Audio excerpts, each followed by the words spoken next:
Okay, hi everyone, and welcome. I'm Lauren Kari. I write about rural health, reproductive care, and health policy. Tonight's conversation is still very much in that lane. Um, we're going to be talking about what is happening at the intersection of reproductive justice and religion, which is something I have been watching closely from a policy and regulatory standpoint, but we're also going somewhere, I think, a little bit more personal than I usually go, and that's exactly what this topic requires. I'm joined by Rachel Wells, an independent journalist based just outside Nashville, Tennessee, where she runs TN Repro News on Substack, a publication she launched in April 2025 to keep Tennesseans informed about the constantly evolving legislative threats to reproductive freedom in their state. Her work has appeared in Rewire News, ACLU Magazine, the Nashville Banner, the Tennessean, among others. She has also testified before Congress in support of the Violence Against Women's Act, and she is currently working on a memoir called Choosing Death for My Son about high risk pregnancy, abortion law, and, in her own words, the magic of finding joy in grief. That last part is really why I wanted to have this conversation. We talk a lot about in this space what laws do. We talk about medical exceptions that aren't really exceptions, about care deserts, about who gets left out of the system. What we talk about less on my page is what people carry through all of that, how they hold themselves together and what guides them and what they reach for when the system fails, and when political moments feel hostile. So Rachel has written and reported from inside that experience, and I think what she has to say matters not just for the people going through it right now, but for how we understand why this fight is as personal as it is political. Rachel, thank you so much for being here. I really appreciate it. I'm so excited to talk with you. Thank you for inviting me. Yeah, of course. So, first, I want to start with your story because I think it grounds everything else we're going to talk about tonight. You're working on a memoir about a high risk pregnancy, and you've described it as being about finding joy in grief. That's not the language I think we usually hear in the reproductive health conversations. It usually tends to stay pretty close to clinical or legal. So I would love for you to take us to your experience and your interaction about abortion medical care. Sure. I would start by saying the finding joy in grief segment of my experience was right after our doctors told us our son, who was in utero about 6 months along, was going to pass. Um, and this took place at the first week of COVID. We were told he would pass the day before a global pandemic was declared. So I'm smiling as a coping mechanism. But Me too. It's the timing is just incredible. That's you wild. couldn't have written it, you know. Um, and so the doctors, and we can talk more about this, but the doctors had told us he would pass that evening, a day or two later. We were about 6 months along, and as a journalist, I immediately asked, what's the data? Is this realistic? Is he actually going to pass? Is he not? They came back with, the hospital came back with insufficient statistics, but we had to make that decision. And ultimately, the decision we made was to let him pass in utero. Um, Traveling out of state for an abortion is already a horrifying experience, and this was pre-Dobbs. Then it was COVID. Um, and it was too far along to get it, abortion in Tennessee. So there were a lot of factors, but ultimately my instinct was, if he's going to pass, let him pass in the only home he's ever known. And that was in me. And so we left the office, we went home, and we spent every day waiting for his movements to decrease. And this is what a lot of people who end up in traumatic pregnancies face. I just want to say this was my experience, but it's very, very common that something comes up that's unfortunate in the pregnancy, and they have to sit with the decision, of how to handle that. Um, and so getting back to the joy piece, once we decided we would let him pass in utero, I tried to spend every moment I could creating a beautiful remainder of his life. So we did face masks together. I put a face mask on my belly. We danced to Selena. We did new moon ceremonies. We did all the things because I think when you get that close to death, Yeah. um, you go into fight or flight, right? And especially with the policy complications Yeah. around reproductive health. But you can sit with it if you're able to, Yeah. um, from like a medically safe perspective. And I decided to just dive in and find joy in the few seconds, minutes, hours that we may have left. Yeah. Don't get me wrong, there was a lot of grief as well, but there was a lot of true joy, the most I think I've ever experienced. That's so striking to me because what an immense act of love for you and your child.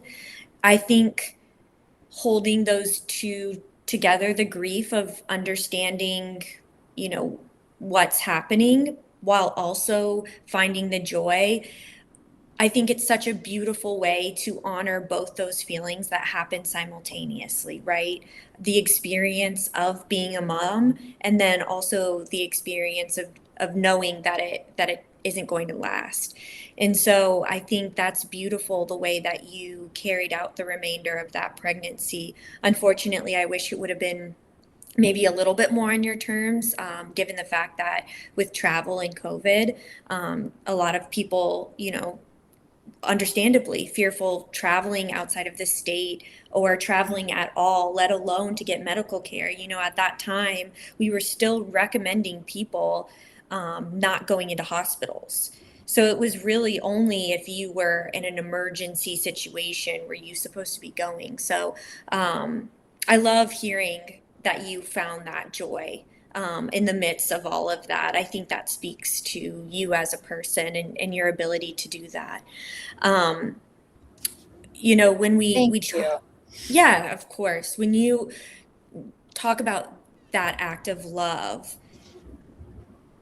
what role did your spirituality play in arriving at that framing and holding yourself through that process? Yeah, when you're told your baby inside you is going to pass, it doesn't feel real, right? Yeah, Whether it's a fatal fetal anomaly, if it's one, that's coming slowly developing, if it's developed, if you find out that they've passed, like, it's all shocking, right? Um, but what I came back to was this matter of being right on the line and having to be the decision maker. And yeah, frankly, it felt like that's not something that I should be making, right? yeah, I was in my mid 30s. I felt like I didn't understand a ton about the world, and to be put the weight of a person's life or death on you feels like a weight that you shouldn't have, right? yeah, Um, and so for me, I had to struggle through that weight and come to terms with I did have to carry it. Um, and when I looked, inside myself, what I found was this sense of spirituality and needing something bigger to guide me. Um, I talked to other journalists. I reached out to the experts of these complications in, universities and hospitals from around the globe. That's what I do. So I spoke to everyone I could speak to. Um, I had a friend who did have a stillborn who worked with me, I would say coached me, mentored me, helped me plan to get through this. But my husband, of course, but no one could tell me what to do. No one could tell yeah, us what to do. Um, and so, I spent a lot of time in the woods and I spent a lot of time in our backyard in Tennessee. And we have an over 100-year-old beautiful willow oak. And I have a special relationship with plants. I'm Jewish, but I also find a lot of my spirituality comes in through my connection with nature. And I would look up at this tree and just say, what do I do? Like, if anyone could just drop me a note out of the sky and give me a hint, like, Yeah. I don't care if it's hand delivered by a squirrel. Like, I just I need something, you know? Yeah. Um, and that's what led me through.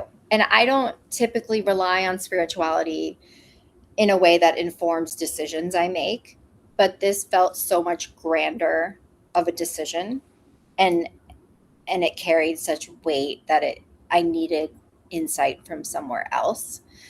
Um, and there was never a moment where I felt like, I have the answer, Yeah. you know. Yeah. But I was very quiet, and I tried to listen to my instinct and my body. And there were, I would say the majority of the time was me saying, I can't tell where I sit. Yeah. I can't, I'm not leaning towards what, I called abortion clinics that I could go to. There were a handful at 24 weeks. I got the run through of the procedure. You'd be surprised, as much as I know as a journalist, having done this for 10 years, everything just goes out the window when it's your personal life. Yeah. Yeah. And I couldn't come to a conclusion. And then I had to make peace with the fact that not knowing what to do was the doing. Yeah. Um, and that's, it sounds very zen and meditative. It didn't feel that way, Yeah. but I was the only one that could find some place of being. Um, and it was confusion, but I sat with it. Yeah. So I guess it's a framework I developed to help me through those weeks. Yeah. I think that's incredibly beautiful that in that time where, you were seeking out resources from people who perhaps had that lived experience, talking to professionals in the field, like you spoke about, with universities and, providers. You could intellectualize what was happening and intellectualize strategies of how you wanted to move forward and opportunities and options. But it's another when you actually sit with those outcomes. And when you're straddling that line of life and death, and it is very existential. And that's what I hope a lot of people understand also in this conversation is that misnomer of women, seeking abortions make that decision, very flippantly. And they, just make that decision because, something happened. And I think almost everyone who seeks abortion care electively has given it an immense amount of thought, and it is an incredibly personal decision. And I think, especially as you start getting into 24 weeks, heaven forbid it's even in the last trimester, people are seeking abortions because something medically has happened. And I think the late term abortions in certain anti choice conversations is very much so about the murder and all this kind of stuff. And when you hit that gestation age, which you have to recognize is that pregnancy is wanted. And the amount of emotional stress, the PTSD it has on that individual who has to go through that process should be treated with more vulnerability and love and grief and sadness for the situation that it is. I love that you went and sought out grounding in nature, because I think to get still and get quiet in these massive moments in our life, I think not enough people do that. They kind of try and distract themselves or disassociate themselves into a solution. So you going within, I think, is extremely profound for the moment, and for your experience. And that spirituality being a framework kind of gave you like a little bit of a life vest when you were kind of out at sea in that moment, is really what I'm hearing. So I think that's actually incredibly, incredibly beautiful. Um, so, you know, as we talk about this idea of spirituality, um, I would love for you to kind of go a little bit deeper into the difference between spirituality and religion. I know that you mentioned there's a difference for you. I would love for you to delineate, how you think of those two topics differently. Yeah. And I want to add one other thing about what we were just talking about that sort of leads into this, which is we don't hear a lot about the spirituality and religious implications of deciding whether or not to have an abortion in pro-abortion spaces, Yeah, which makes me very sad because I know that they are happening. And I know people are experiencing the questioning of, do I have a faith? What does it say? Does it matter in this scenario? yeah, Do I care? Maybe I do care, but maybe finishing college is something I care about more. So yeah, it feels like the anti abortion movement has claimed the religious conversation within abortion conversations. And that's bullshit. yeah, um, because a lot of us across the board have religions and spirituality. And so I think it is a gray, slippery slope to bring in spirituality and religion in pro abortion spaces because it feels very anti abortion, yeah, which is a sad truth of how the narratives have been developed in really expensive PR campaigns, yeah, and lobbyists and what have you. But um, I do think there's a lot of nuance there and that we're yeah, doing ourselves a disservice by not speaking up more about it, which is what I hope, my book and my writing is contributing to. But yeah, the difference between spirituality and religion, I think, is different for everyone. I'm Jewish. I'm proud to be. Um, I am very spiritual. Like I said, I find a lot of grounding in nature. I find God in nature. Um, but it's been weaponized on all sides. yeah, You know, Judaism by the book supports abortion, allows women to do what they need to do to preserve, their lives, and their dignity. I never looked at Judaism as a directive in a decision. Frankly, it didn't play in until after my experience, and I looked back and I was like, oh, I'm glad my religion technically supports, my choice. So that was a nice finding, yeah, um, which makes sense because I deeply align with those Jewish values that are very much about autonomy and dignity. yeah, Um, but yeah, and I think some people might have a little bit of both that come from different places, you know? yeah, Um, and we'll talk more about this, but, Christian nationalism has taken over many, states in terms of their healthcare and have just decided, this is what's allowed and this isn't. yeah. And so we'll get more. I know we'll talk more about policy and religion, but I think that there's a very clear unbalance between who gets to talk about it and who doesn't get to talk about it and Yeah. how they're used in these conversations. I think that's incredibly beautiful to outline and really underscore because I, I think so much of the advocacy work that a lot of people are doing in the name of equity and inclusion and being more progressive looking, there was conversation of, saying we need to take back the word nationalistic. We need to be, or patriotic. We need to be patriotic. And what does that word mean for people who are progressive? Patriotic means being inclusive of other people who don't look, act, sound, speak like us, whatever.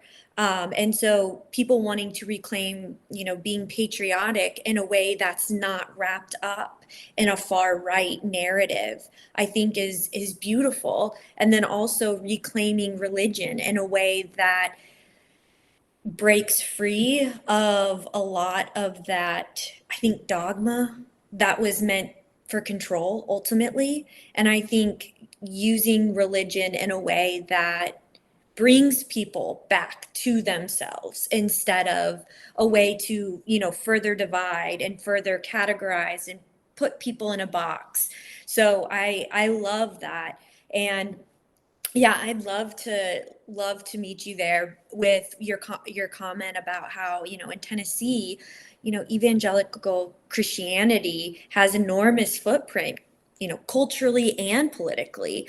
I worked a ton in Tennessee for a few years. I traveled around the state, specifically like the eastern side. And so I know how many churches there are compared to restaurants, compared to whatever. Tennessee is definitely a part of the Bible Belt. Has being immersed in that environment changed or sharpened how you think about your own relationship to faith? I think, first of all, it was shocking and terrifying to see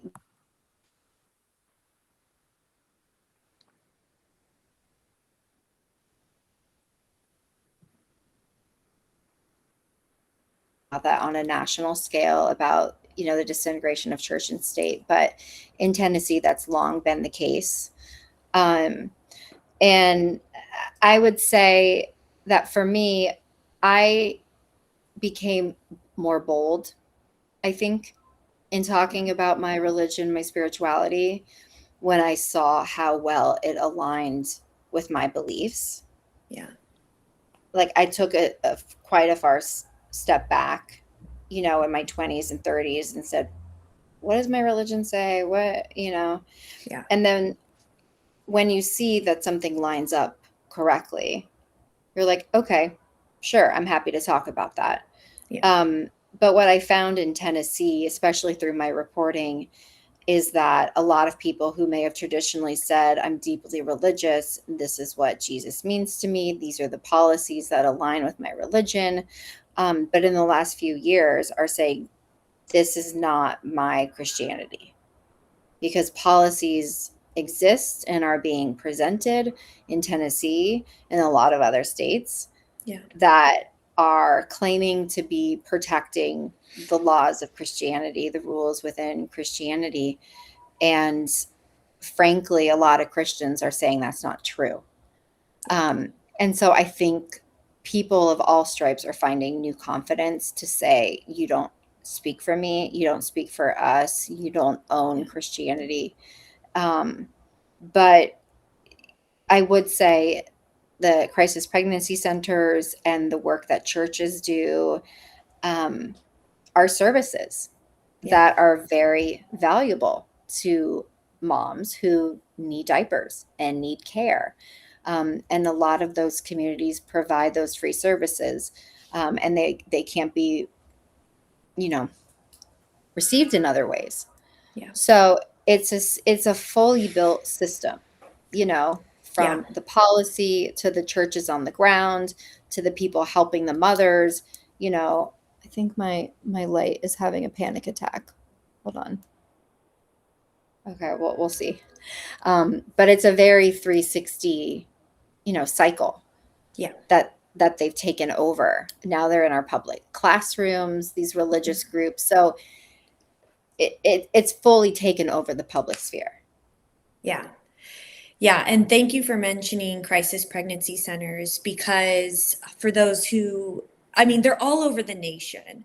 But what makes it significant about the region that we live in here in the South is state funding is allocated to these crisis pregnancy centers. And a lot of times, for those who perhaps aren't aware, because it's not easy to follow the money, is these centers are backed by churches and generally mega churches. You know, they've got very deep pockets, and these crisis pregnancy centers are basically a pretend clinic. It's staged as if it's a medical facility. They have the right costumes, they wear scrubs.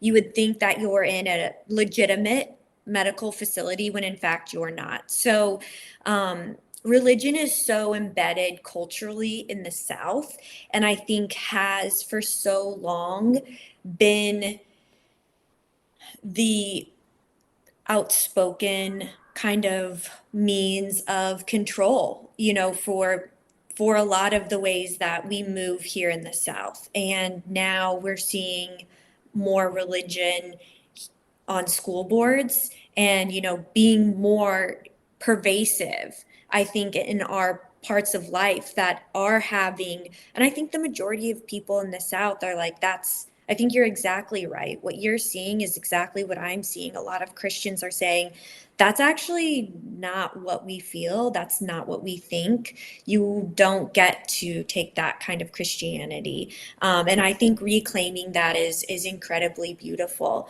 Um, so I guess wanting to still go back to separating the two, um,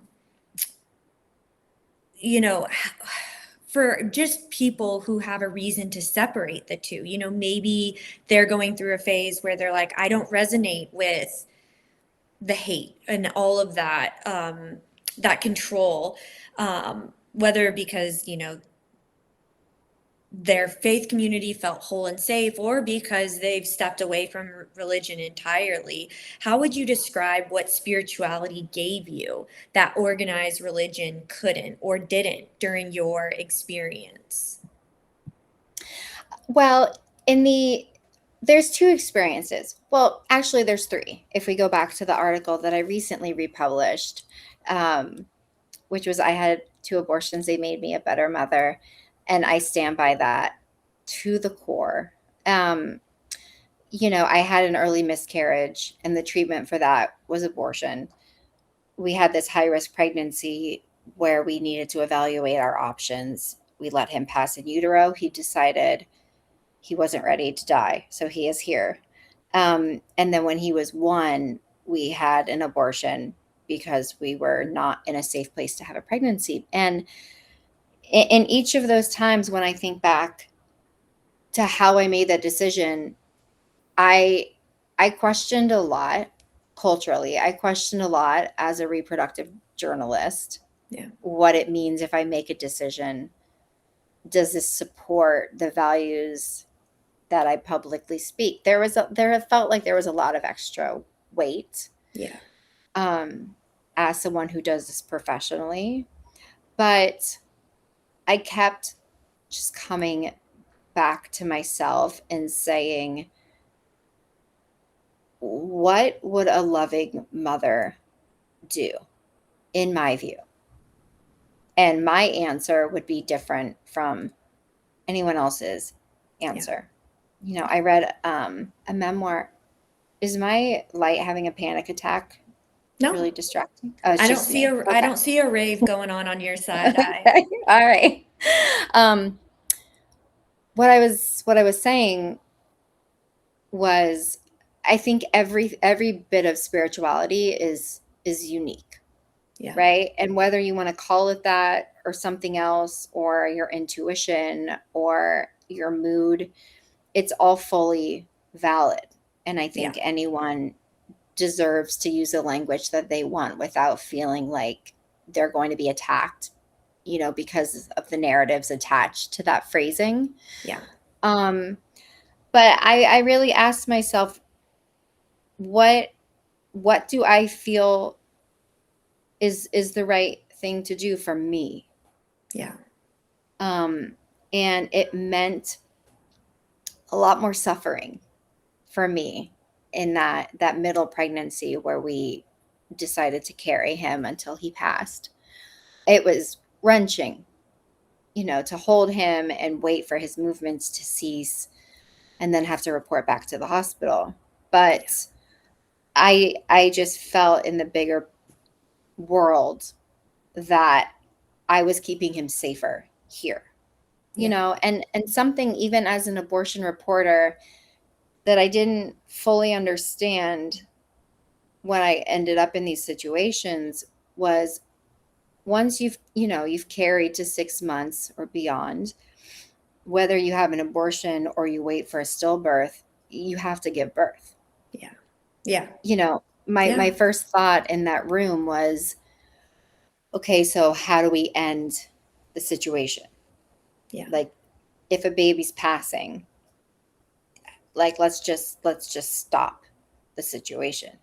But you can't. You have to talk about stillborn delivery. You have to talk about what you want to do with the body. You have to Yeah. talk about naming and death certificates, and these are things that, if you say that, the pregnancy you have is a baby, then it's like, well, you're killing your baby. So people say, well, you call it a clump of cells, but maybe even when you're 3 weeks along, it's not a clump of cells to you. Maybe it does feel like a baby when you have a miscarriage at 5 weeks or 6 weeks, Yeah. Yeah.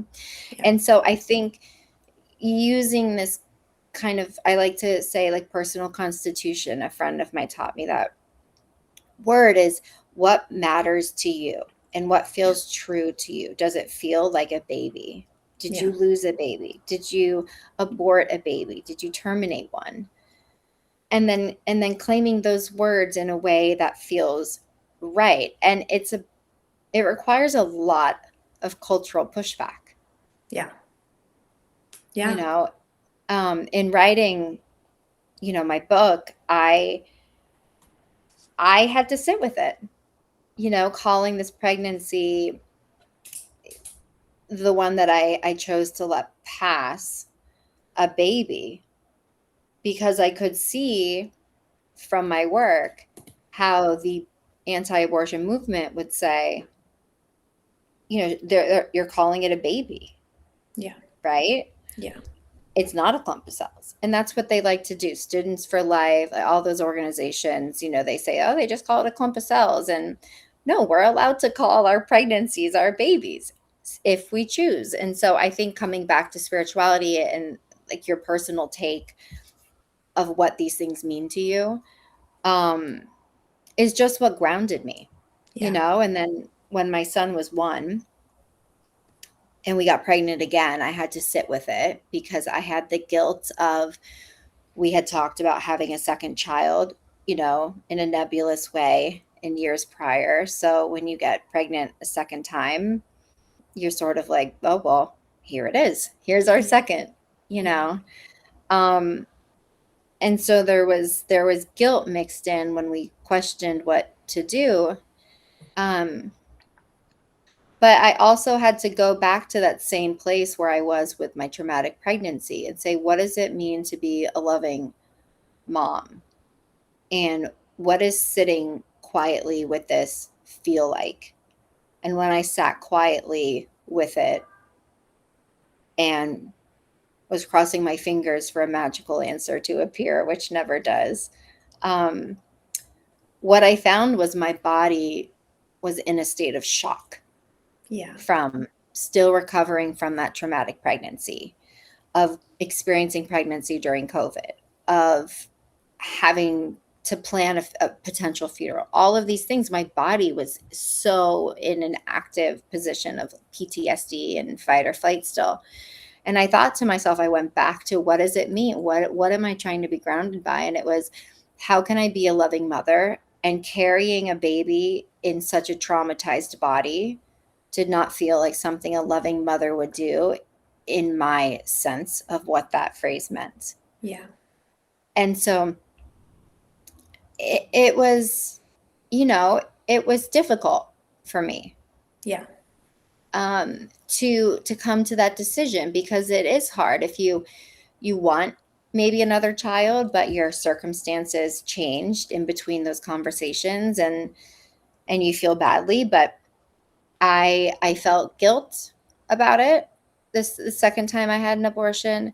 Um, but when it was completed and I was home and I knew that I had done what was the best for that baby, who was only 6 weeks along, Yeah. um, that I felt like an excellent mother Yeah. because I protected them from being in a deeply traumatic home, um, and growing in a very unsafe body with a mother who was mentally unwell.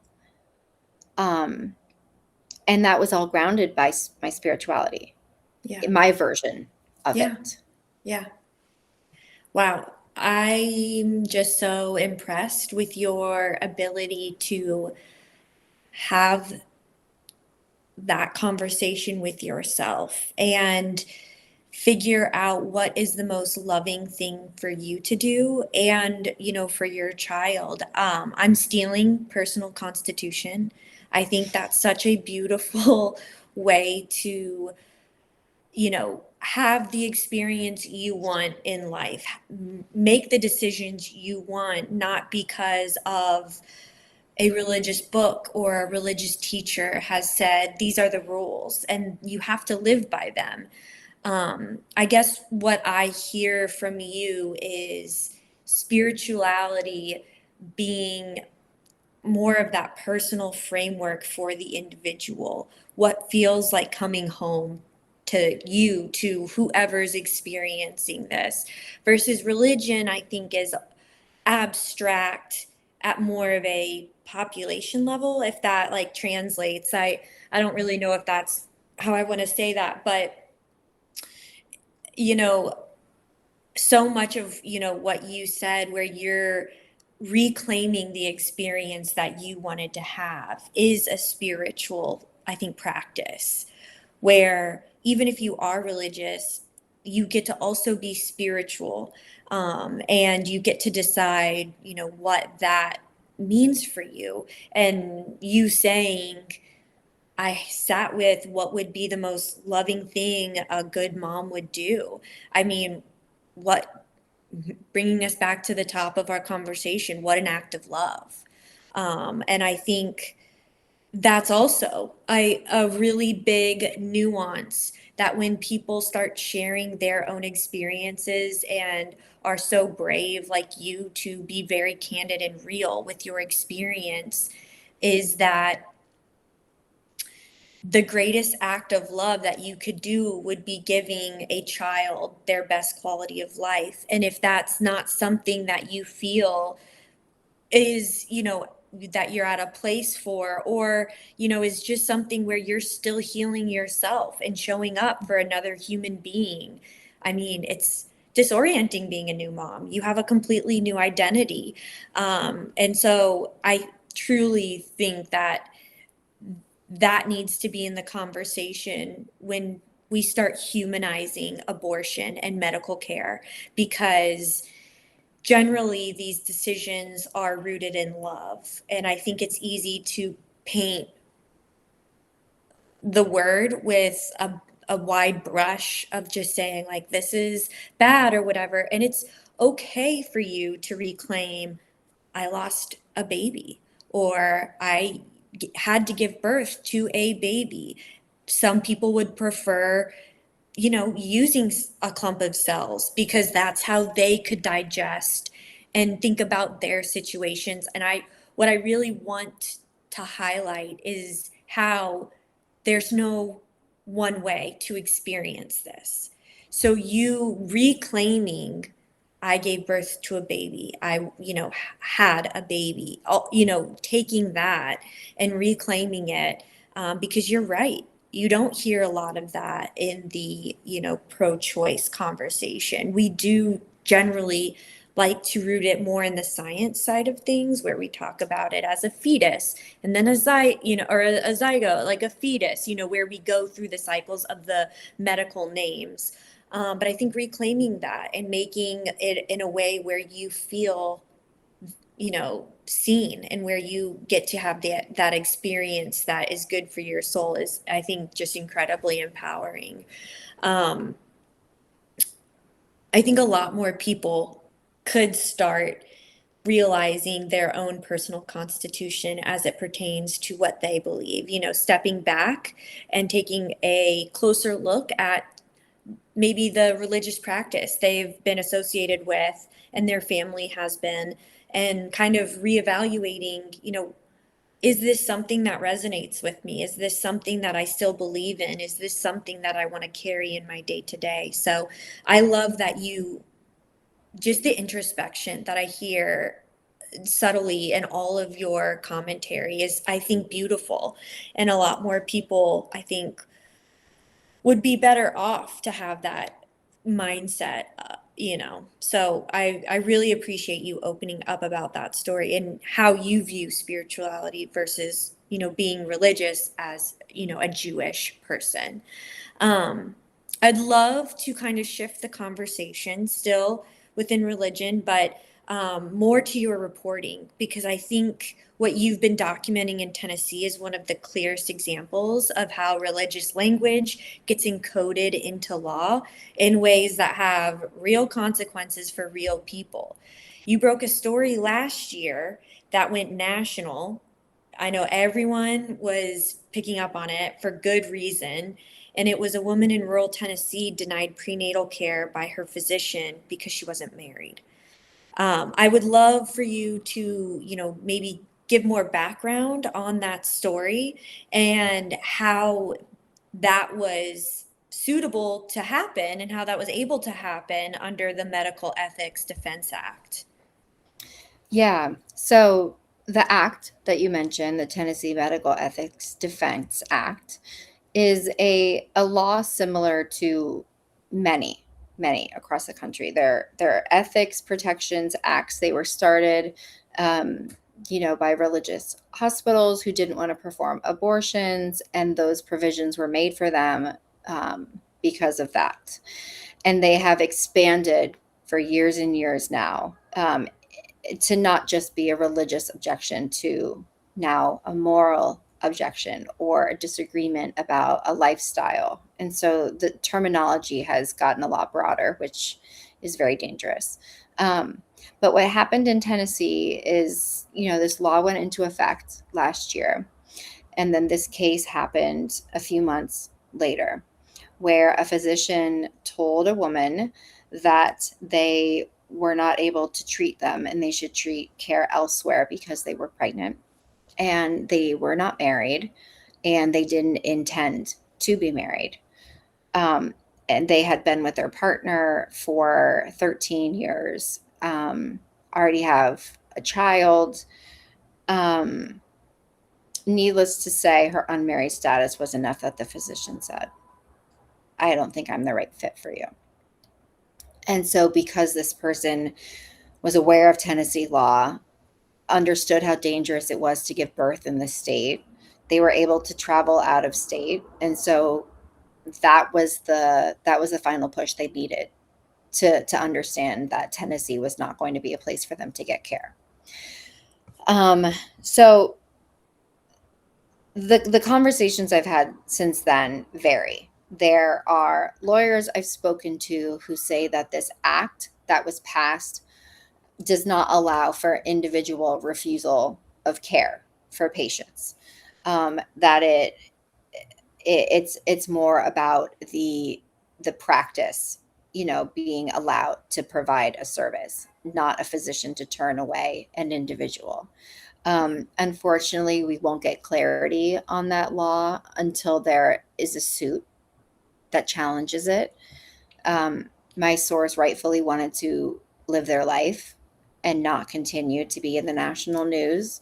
Yeah. But there are stories that have been pouring into my inbox of cases like this happening all the time. Yeah. And because individuals don't know their rights and they are confused and they are most likely in rural areas, and they have to go to the next available physician. Yeah. They're not looking for ways to pursue, justice. Yeah. You can, of course, if you do think that this has happened, to you, you can report it to the Board of Health, the Tennessee Board of Health. There are ways to report, and they will be investigated. Um, but most people aren't doing that.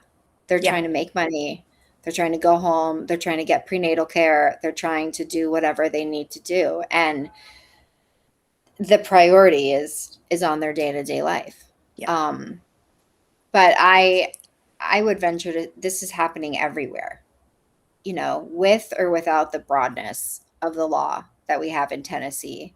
Yeah. And when people don't know their rights, they lose their rights. Yeah. And unfortunately, this country, we've let people so fall out of their dignity that they're scraping by, Yeah. and so if they're refused, they'll just either skip the care or they'll go to the person who's next available. And so it's devastating on a lot of levels. And I spoke with a ethicist, Alyssa Berga, who is incredible and gave me a lot of really great background on these issues. I can share her Substack with you when we leave. Yeah. Um, I'd love to we include that. we did an interview and a story after this case about the history of these, ethics defense acts, and how in the last decade they have gone completely off the rails. Yeah. Um, and it's devastating, and it's scary for people who are already so disenfranchised to not know that they have a right to fight back, but they don't. Like I Yeah. said, they have other priorities. Yeah. And those pathways to, empower themselves are complex on purpose. At the end of the day, EMTALA is still the law of the land. I know there was an EO, an executive order last year, and some, kind of commentary about how we're going to address the gray area of getting abortion medical care. But at the end of the day, EMTALA is still the law of the land. And providers who don't know their rights, even, not even patients who are in rural areas, providers don't know their rights. So worried about losing board certification or being fined or whatever. I mean, OB-GYN is one of the highest malpractice specialties in the entire, medical spectrum. So I know there's apprehension about that, especially in abortion restricted states, but EMTALA is still the law of the land. And I think a lot of people get confused because they hear the distraction of, oh, there's this, or, the Medical Rights Act, or, whatever. But EMTALA is still ruling how patients receive care when they come in on an individual level, that they have to be seen and given care regardless of ability to pay. I think too, when you're pregnant, that's a very vulnerable position, and you probably wouldn't want to pursue being seen or receive care from a provider who has made it known that they don't want to help you, and it's not in alignment. So I have my own personal story of a friend who's out in almost Newport, Tennessee, who needed a hysterectomy, but because the physician thought that they were a little bit young, they were in their 30s, and they were in a long-term relationship, not married, but in a long-term relationship, they didn't want to do it without asking for the boyfriend's approval, in the event that maybe she would want kids, or maybe they would change their mind, even though she was very dead set on, no, I know what I want. I know what's best for me and my body. Also, my boyfriend doesn't want kids. Like, we're all on the same page, but bodily autonomy, sometimes goes out the window here in these cases. Um, and I'd, Yeah. like to talk about a little bit what I'm seeing with the religious individuals where their religion does not fall in line with evangelical Christianism or Christianity or nationalism. and Christianity. Catholics for Choice holds that pregnancy decisions belong to the person most affected, not politicians or church hierarchy. Their board member, Dr. Jen V, an OB-GYN, has said providing reproductive care is the most pro-life thing she could possibly do. The National Council of Jewish Women is equally direct, stating that reproductive freedom is a Jewish value rooted in justice, which includes bodily autonomy and unrestricted access to repro health care. And American Atheists is making the church state separation argument that abortion bans impose one narrow religion and religious worldview on everyone else, including people who do not share it. Those three organizations have recently kind of come together and become more vocal and outward with representing the people who don't fall under this one type of religion and or even this one type of mindset. What connects all three, I think, is the same core argument that religion and spirituality guide the most personal decisions people and families make, reproductive decisions being among them. So I think that's precisely the reason why so many people of faith are advocating for reproductive freedom, not in spite of their beliefs, but alongside them. And that argument, I think, is now moving to courtrooms in a serious way. Um, when I was looking, I've been keeping tabs on some cases. There's one in Florida, there's one in South Carolina. Unfortunately, I haven't seen any in Tennessee yet. So if that's going to be, no pun intended, your cross to bear, even though you are Jewish, something that I'm looking, because I think that's a great way to start reclaiming these bans and start overturning. At one point in my life, I, grew up in Indiana, and the Religious Freedom Restoration Act that Pence signed in Indiana to protect conservative Christian businesses for owners from, not having to make cakes for same-sex marriage, I think is now being used to block the very abortion ban that his, movement helped build within the state. So I believe that religious freedom is a principle, not a partisan tool, and it has to apply to everyone. Um, I want to ask about Tennessee specifically. I know Tennessee has their own RFA, Religious Freedom Act. From your vantage point, covering the legislature and advocacy landscape, are there organizations or legal advocates in the state that are exploring this strategy, or does the political environment kind of make it feel like a non-starter? No, actually, we have a very, very active clergy advocacy groups. Um, I will send you those links to include also. But Yeah, we please. have religious leaders from throughout the state at the Capitol every single week, almost every single day of the year. Wow. And they're vocal. There are Jewish leaders, there are Christian leaders, there are priests, there are, from I would say almost every denomination there, pushing back on harmful laws, not just reproductive health laws, but they just passed a law to track the immigration status of kids in public schools, so that they can either be fined or kicked out, basically creating a state-run tracking system of immigrants, and kicking them out of public school. So things like that, going after the queer community, the trans community. I mean, attacks from every side, you Yeah. know. Yeah. And there's clergy in that building in the Capitol, and I feel very fortunate to live in Nashville, where I can access the Capitol. It's a 10-minute drive from my house. Um, and that over the last 8 years that I've lived in Tennessee, I've been able to see the religious communities join together to push back. Yeah. A lot of this legislation is presented as being religious based, Yeah. right? Yeah. But the religious leaders of the community are saying this doesn't align with our beliefs, Yeah.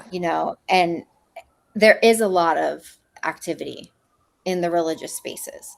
Yeah. Um, there's a lot of pushback. And I was surprised to see it as a non-Southerner. Um, Yeah. I grew up in the South. I lived in New York for a long time, and now we're in Nashville. But I always felt the religious community, at large, kind of like the construction of religion would, be quieter on those fronts. Yeah. And frankly, they're not. Yeah. They're like the most vocal contingency in town and in the state pushing back.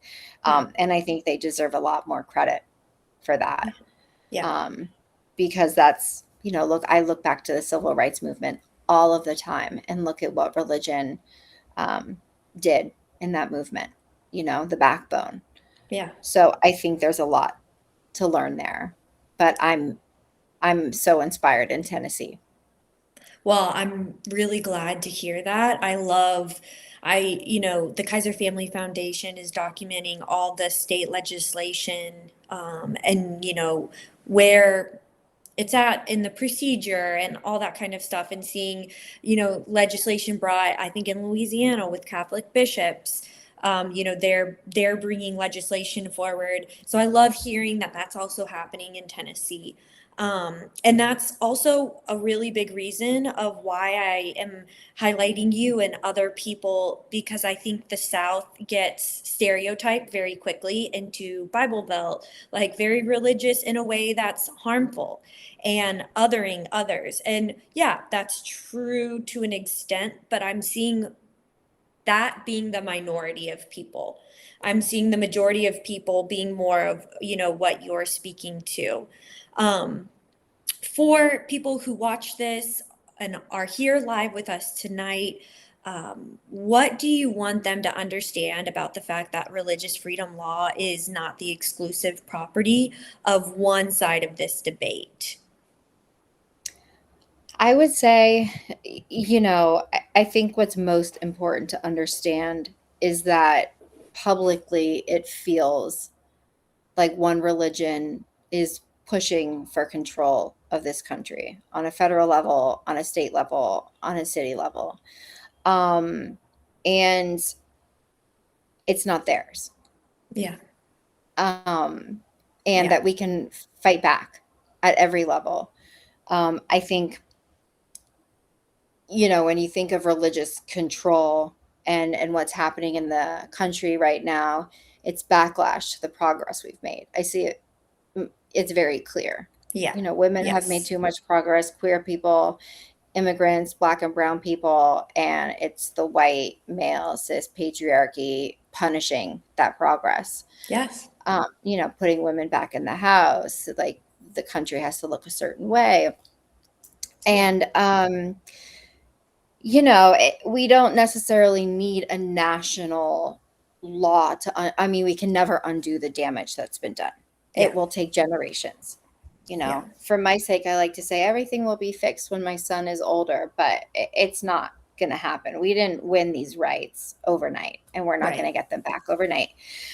But I think what will really keep compelling us forward is doing the work at a very local level. So if you see your school board integrating crisis pregnancy centers under the front of being health clinics, when they're actually, creating framework documents for kids that talk about spirituality as part of puberty.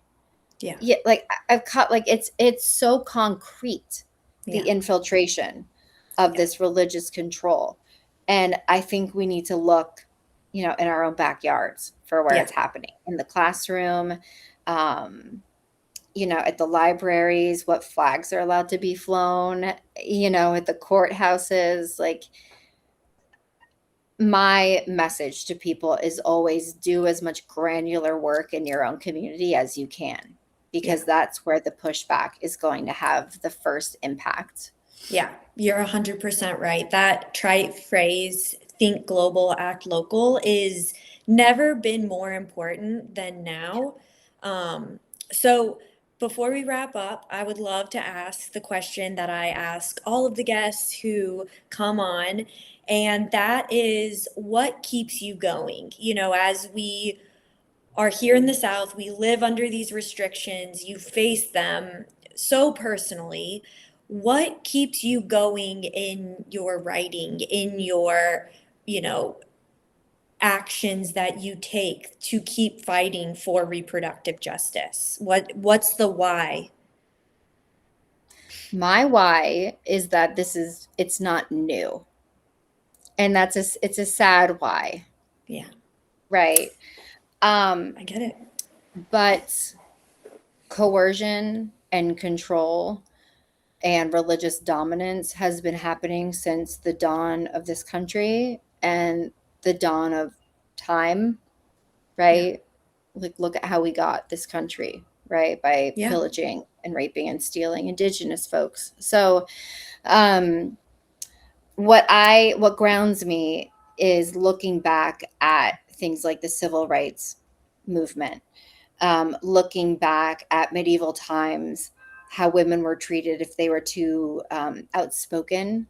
They were physically tortured with torture devices. So um, we're not in a new place. This is just the current iteration, and that might sound defeating, but I think it's up to our ancestors and the activists and, enslaved women, people who were experimented on, people who broke out of that. We're just pieces of that lineage, Yeah. right? And Yeah. so I don't think about winning all of our rights back overnight. I think about carrying on the work of the people who came before us, Yeah. um, and not giving up because they didn't, and they were in dire circumstances. Yeah, we absolutely stand on the shoulders of giants. And I think they did work to get us to their ceiling, and that became our floor. And now we need to continue to raise the ceiling so that we hand that off to the next generation. Well, thank you, Rachel. I'm genuinely so appreciative for how vulnerable you were tonight, giving us your incredible perspective of what you're seeing in the state. This conversation, I think, is hard to have in public, but it really matters. And I'm grateful that you're willing to have it, both in your journalism and here tonight. For everyone listening, Rachel's work is at TN Repro News on Substack. I will be including a link to all of the resources as well as Rachel's incredible body of work. Her reporting is essential reading if you want to understand what is actually happening to reproductive health care in the South right now. So, thank you so much for everyone being here tonight. Thank you to Rachel. I genuinely appreciate it. Thank you, Lauren. So great to chat. Bye. Take care.